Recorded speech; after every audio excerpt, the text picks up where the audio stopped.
he had called Leroy and asked if they could speak.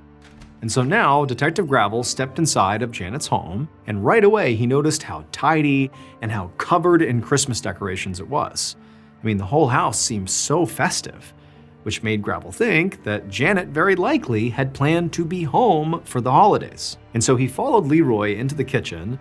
They sat down at the table, and the first question he had for Leroy was, "Have you heard from Janet since we spoke this morning?" But Leroy said no. He said all he knew was that Janet had disappeared at some point between maybe 9 p.m. on Friday night when the kids went to bed, and they had seen her when they went to bed, and 6 a.m. the next morning when Tad had called him saying, "Mom's not here."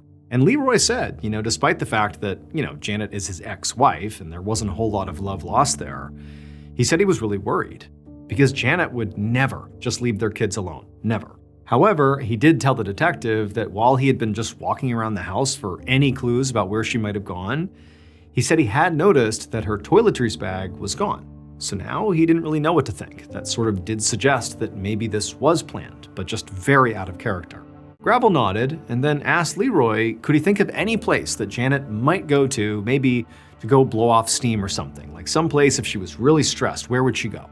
Leroy said, in the past, Janet had gone to Las Vegas to gamble, but again, she would never just go without warning and also would never just leave the kids unsupervised.